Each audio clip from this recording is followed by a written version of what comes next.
오늘 어디 말씀 볼까요? 스바냐 2장이요. 예? 스바냐 2장.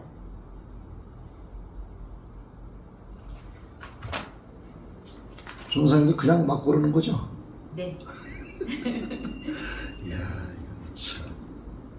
스바냐 2장의 말씀을 골라주셨고 8절에서 11절 말씀 보겠습니다. 히스기야 왕통을 이은 유일한 선지자가 스바냐입니다. 그래서 요시야 왕의 궁전을 자유롭게 출입했어요.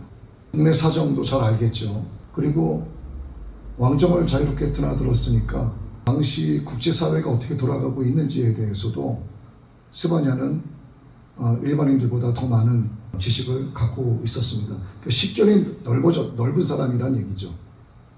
우리가 그 2장 8절에서 11절 말씀 보면 역사가 어떻게 돌아가고 있는지에 대한 말씀입니다. 역사의 수레바퀴, 역사가 돌아가고 있는, 하나님은 천지를 창조하신 이후에는 창조하신 모든 것을 사람에게 맡기셨어요.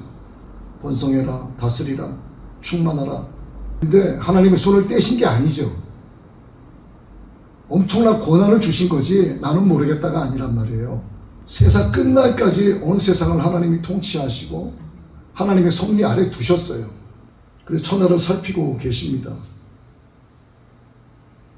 하나님이 만드신 세상을 주시하고 계시고 주의하여 보고 계시고 귀를 기울이고 계시고 눈동자처럼 우리를 살피고 계시고 하나님의 형상대로 지음받은 인간들의 일거수일투족을 하나님이 보고 계시고 그들의 행위를 보시고 말을 들으시고 그러고 계십니다. 지금도 하나님이 일하고 계신다는 거죠. 손을 떼신 게 아니에요. 그래서 하나님은 모든 마음을 감찰하시기 때문에 모든 인간들의 그 의도를 다 알고 있습니다. 예수님을 믿는 하나님의 자녀들은 물론이고 예수님을 마음에 두기 싫어하는 자들의 그 마음 중심 깊은 부위까지도 하나님은 다 감찰하고 계시는 거예요.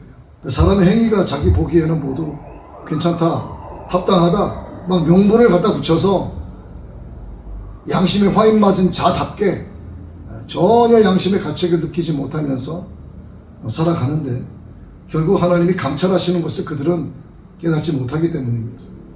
이 세상 그 어떤 것도 하나님 앞에서는 감출 것이 없어요. 그냥 다 드러나게 됩니다.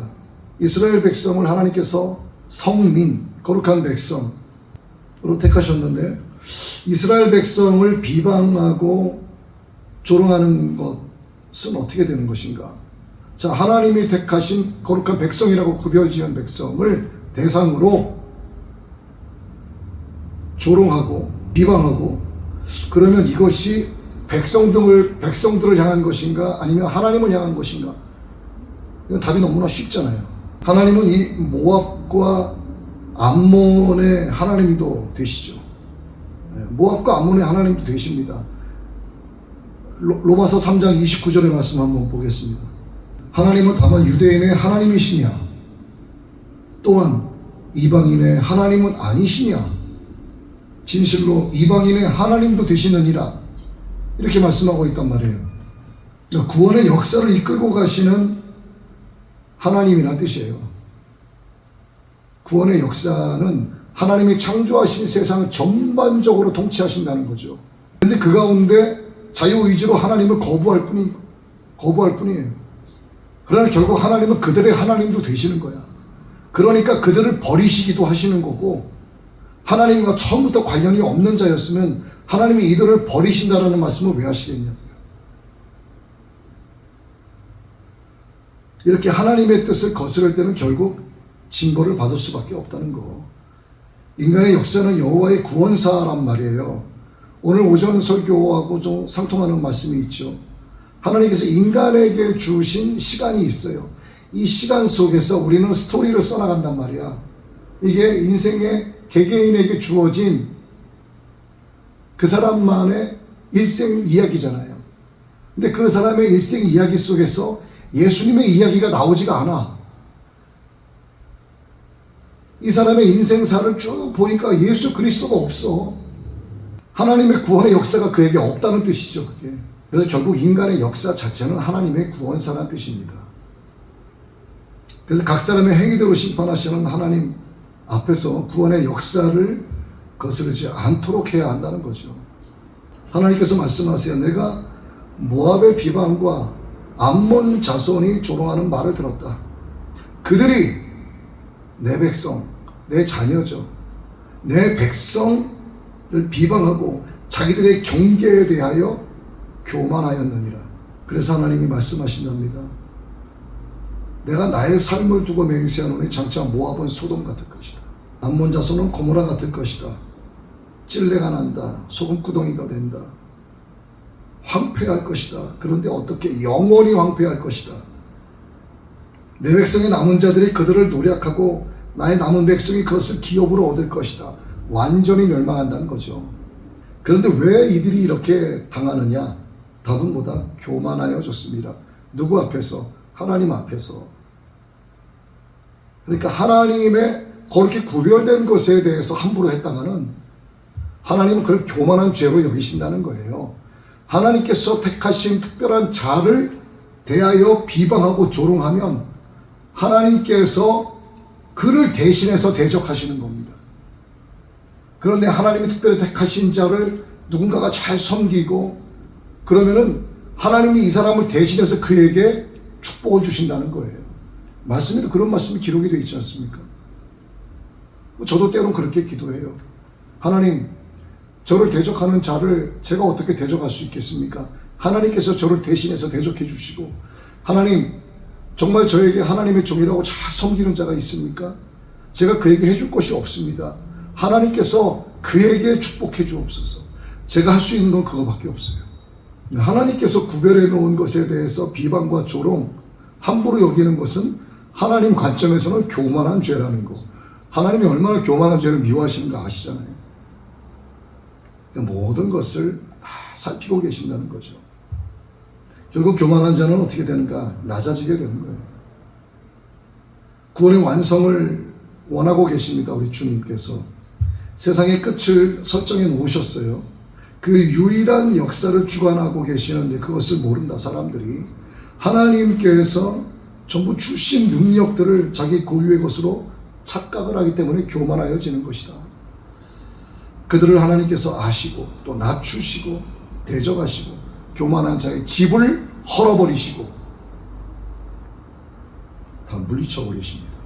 그 대표적인 예가 누구야? 바벨론 왕이 상징하는 사탄이죠. 역사가 인류 전체의 하나님의 구속의 역사, 구원사이다 보니 이스라엘 백성을 구원하시는 모델에 따라서 땅의 그 모든 끝에서 구원받은 자들이 하나님을 기억하고 돌아오게 된다. 이렇게 말씀을 기록을 하고 있어요. 시편 22편 27절 말씀 한번 보겠습니다.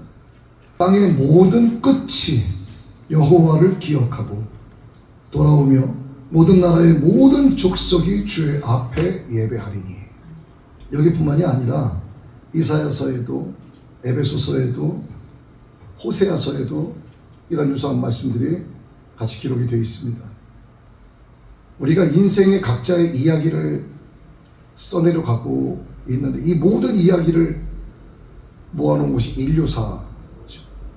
인류사를 조금 더 폭넓게 보면은 그 나라의 역사가 되는 것이고, 그 나라의 역사를 더 크게 보면은 세계사가 되는 것이고, 세계사를 더 높게 보면은 하나님의 구속사가 되는 거예요. 근데 하나님의 구속사의 근간을 이루는 것이 무엇이다? 바로 인생의 이야기입니다. 인생의 이야기 속에서 예수 그리스도가 흘러나가서 예수 그리스도가 또 다른 사람의 귀에 들어가고 그 안에 심기어진 예수 그리스도의 복음의 씨앗이 그 인생의 예수 그리스도의 이야기가 되고, 이것이 모여서 교회가 되고 그들이 모여서 이 예배당에서 예배를 드리고 이렇게 하나님을 찬양하고 경배하는 역사가 인류사에서 지금까지 이어져 오고 있었다는 얘기죠. 하나님 세상을 창조하시고 오늘 이 순간 오늘에 이르기까지 하나님을 찬양하고 경배하는 일은 멈추어지지 않았어요. 하나님의 세상 문을 닫으시는 그 순간까지도 이 일은 멈추어지지 않습니다. 이 증거가 뭐다? 이게 바로 하나님의 구속사라는 거예요. 인간의 개인을 통해서 나타나는 예수 그리스도의 이야기가 모여서 그 나라의 역사가 되고 국사가 되고 모여서 세계사가 되고 세계사가 그 위에서 보면은 하나님의 구속사가 된다는 거. 그런데 그 가운데서 하나님은 교만한 자를 싫어하신다. 역사의 수레바퀴는 반드시 그 안에서 수레바퀴가 지나가지 못하도록 하나님을 대적하는 그 교만의 그 나쁜 것들은 하나님은 반드시 뽑아내서 벌하시고 징계하신다는 사실을 알아야 되는 거예요. 교만한 자는 그래서 반드시 낮아지게 되고, 그러나 결과적으로 구속사의 끝에 갔을 때 수많은 이방이 개종을 해서 여호와 하나님 앞으로 돌아오게 된다는 사실. 예수 그리스도의 복음이, 이 말은 뭐냐면 온 세상에 평만하게 전파가 돼서 결국 땅끝까지 예수 그리스도가 전파된다는 얘기입니다. 그거에 대해서 믿고 안 믿고는 그 개인의 문제예요. 이제 우리가 얼마나 하나님께 복을 받은 자들입니까? 지금 내가 가난하고 내 몸이 조금 아프고 내가 지금 살아가면서 내 원대로 자식 새끼들 좀 말 좀 안 듣고 내 남편 조금 나 속상하게 하고 그래도 그거는 물론 마음 아파요. 그러나 나라도 진짜 하나님 잘 믿고 나라도 정말 신앙 바르게 지켜야 되는 거예요. 제가 오전에도 말씀드렸습니다만 아들, 딸 귀하죠. 이 자식들 정말 귀한 자식들인데 얘네가 중요한 게 아니야. 저한테는 내 믿음 하나님 앞에서 지켜나가는 게 더 중요해. 너희들 정말 원하면 하나님 아버지께 너희들이 구해서 다 써라, 이렇게밖에 얘기할 수 없어요. 아빠가 너희들에게 주시면 너희 위해서 기도해 주는 것밖에 없어. 그러니까 더 이상 뭘 해주겠습니까? 저도 하나님께 다 쓰는데 너희도 다 써라, 이게 정답 아니겠어요? 보이지도 않는 하나님을 어떻게 아버지라고 부르고 기도한다고 하나님이 뭘 던져주겠냐? 그럼 네 믿음 탓이다. 그거는 어쩔 수 없는 거예요. 물론 그렇게 얘기는 안 하지만 이를테면 그렇다는 얘기죠. 어쨌든 하나님은 하나님의 구속사가 흘러가고 있는 모든 인류사, 세계사, 국사, 개인사의 모든 것을 일일이 살피시고 중심을 보시고 심령 감찰하시고 머리털까지 세심받으시고 어디에 가든 땅 끝에 있든 바다 끝에 있든 공중에 올라가든 지하 바닥에 처박히든 하나님은 항상 지켜보고 계시고 살피고 계신다는 거. 하나님의 눈이 눈동자가 어떻게 우리를 바라보고 있는지는 시편 139편에 너무나도 상세하게 기록이 되어 있습니다. 하나님을 피할래야 피할 수 없다는 거. 결국 하나님께 선택한 것, 그것이 물건이든 사람이든 관계없이 그걸 함부로 대했다면 하나님께서 그걸 가만히 두시지 않는다는 사실, 하나님 앞에 절대적으로 겸손해야 된다는 사실, 오늘 이 말씀을 통해서 우리가 이러한 부분을 깨닫게 되기를 예수의 이름으로 축복합니다.